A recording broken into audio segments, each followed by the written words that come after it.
حتیٰ کہ ایک دفعہ کافروں نے یہ مشورہ کیا کہ اب اس کو قتل کر دینا چاہیے۔ ندوہ میں ندوہ میں ایک میٹنگ ہوئی، وہاں پر بڑے بڑے سردار جمع ہوئے، ابو جہل بھی تھا، ابو لہب بھی تھا، امیہ ابن خلف بھی تھے، عتبہ شیبہ بھی تھے، سب تھے۔ وہ جمع ہوئے اور انہوں نے کہا کہ بھائی یہ نبی صلی اللہ علیہ وآلہ وسلم ہمارے بتوں کو برا بھلا کہتے ہیں، اب ان سے کیسے چھٹکارا حاصل کیا جائے، ان کی آواز کو کیسے دبایا جائے۔ توحید کا دارہ رک نہ سکا، اسلام کا پرچم جھک نہ سکا، کفار بہت کچھ جنجلائے، شیطان ہزاروں بل کھائے۔ یہ ایسی آواز تھی کہ اس آواز کو روکنے کی کوشش کر رہے تھے، یہ توحید کے دائرے کو روکنے کی کوشش کر رہے تھے۔ انہوں نے کہا اس آواز کو کیسے روکا جائے۔ ندوہ کے اندر میٹنگ کی، کسی نے کہا انہیں گھر سے نکال دیا جائے، کسی نے کہا قید کر دیا جائے، اور اتنے میں دیکھا کہ ایک جبہ پہنے ہوئے، بڑی سی پگڑی پہنے ہوئے ایک شخص اندر داخل ہوا۔ سب کی نظریں اس طرف گئی تو اس نے کہا میں نجد کا بہت بڑا شیخ ہوں، مجھے شیخ نجدی کہتے ہیں۔ وہ شیطان تھا، وہ سب سے بڑا شیطان ابلیس تھا۔ وہ شیخ بن کر آ کر بیٹھا۔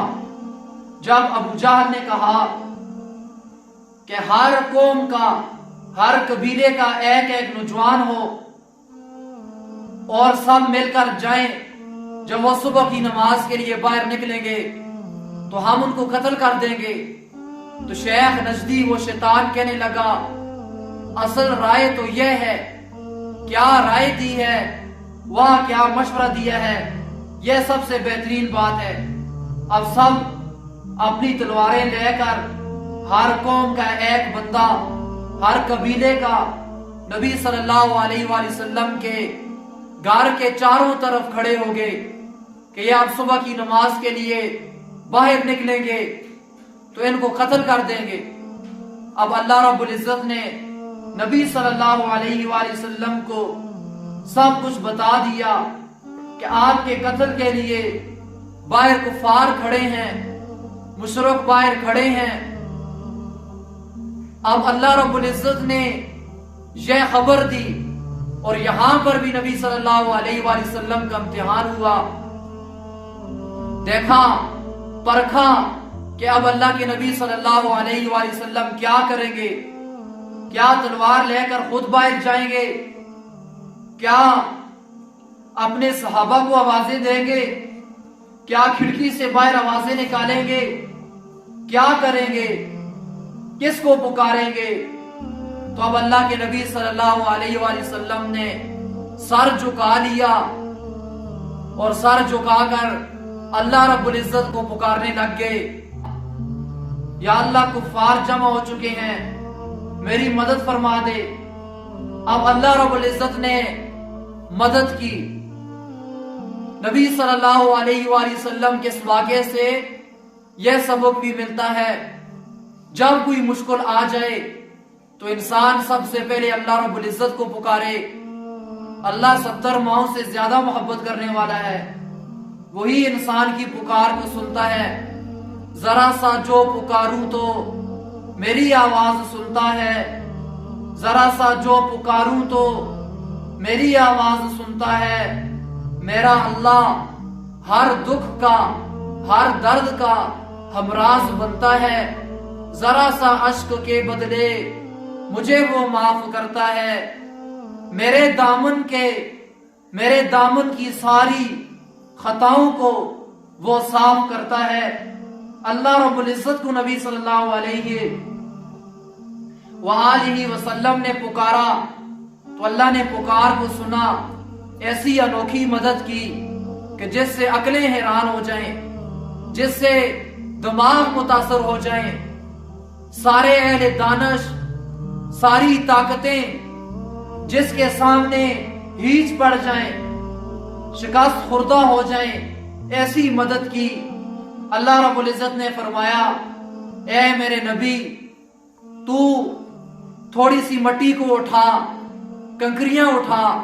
अल्लाह के नबी सल्लल्लाहु अलैहि वसल्लम ने कंकरियां उठाई और अल्लाह रब्बुल इज्जत ने फरमाया कि यह आयत पढ़, फ़अग़शयनाहुम फ़हुम ला युबसिरून। नबी सल्लल्लाहु अलैहि वसल्लम ने यह आयत पढ़ी और उन कंकरियों पर फूंकी।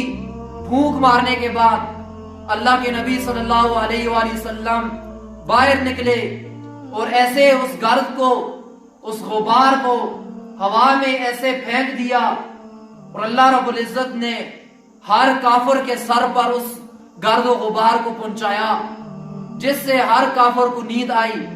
अल्लाह के नबी सल्लल्लाहु अलैहि वसल्लम को अल्लाह रब्बुल इज्जत ने वहां से बचाकर निकाल दिया। काफिरों को पता भी न चला। इतने में एक बंदा आया, उसने कहा कि आप यहाँ क्यों खड़े हैं, क्या वजह है? कहा कि हम इसलिए खड़े हैं, वजह यह है मोहम्मद के इंतजार में हैं। तो उसने कहा कि मैंने मोहम्मद को सल्लल्लाहु अलैहि वसल्लम और उसके एक दोस्त को एक वादी से गुजरते हुए देखा है। वो कब के वहां से चले गए हैं और तुम यहां क्या कर रहे हो? और जब घर में अंदर आए तो देखा अली रजी अल्लाह तआला अन्हु सोए हुए थे। अल्लाह के नबी सल्लल्लाहु अलैहि वसल्लम वहां से चले गए थे। अल्लाह रब्बुल इज्जत ने नबी सल्लल्लाहु अलैहि वसल्लम को बचा दिया था। अल्लाह रब्बुल इज्जत ने यह दिखा दिया कि सारी ताकतें मेरे पास हैं, मेरे अलावा किसी के पास कोई ताकत नहीं है। मुझसे मांगो, मैं ऐसे तुम्हारी मदद करूंगा जैसे मैंने अपने हबीब की मदद की। जैसे मैंने अपने हबीब को बचाया, ऐसे मैं तुम्हें बचाऊंगा। किस मुशक्कत में पड़ गए हो, कौन सी तकलीफ आ गई है, मैं हूं, मुझे पुकारो, मैं तुम्हारी पुकार को सुनता हूं। और उसके बाद अब काफिर पीछे लग गए। अबू जहल ने कहा कि जो मोहम्मद को पकड़ेगा मैं उसको 100 ऊंट इनाम दूंगा। और भी बड़े बड़े सरदारों ने 100 ऊंट इनाम की पेशकश की कि मैं उसे 100 ऊंट इनाम दूंगा जो मोहम्मद को ढूंढेगा। सारा मक्का पीछे चल निकला।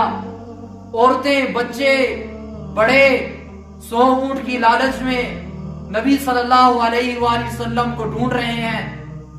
आगे गार आ गया। अल्लाह के नबी सल्लल्लाहु अलैहि वसल्लम गार सौर के अंदर गए और काफिर ढूंढते ढूंढते खोजी तलाश कर रहे थे। नबी सल्लल्लाहु अलैहि वसल्लम के पीछे पहुंच गए कदमों के निशान के जरिए से। अब जब सामने खड़े हुए तो अल्लाह रब्बुल इज्जत ने मकड़ी को हुक्म दे दिया कि जाला बुन ले। उसने जाला बुना। आगे एक बहुत बड़ा जाला तन गया। कबूतरे को कहा कि तू ये अंडे दे दे। वहां एक अल्लाह रब्बुल इज्जत ने दरख्त पैदा किया और कबूतरी ने अंडे दे दिए। अब काफिर सामने खड़े हैं और खोजी कह रहा है कदमों के निशान यहां तक आ रहे हैं, पता नहीं उनको जमीन निगल गई या आसमान उठा गया, कहां चले गए। यहां तक तो कदमों के निशान वाज़ेह नजर आ रहे हैं।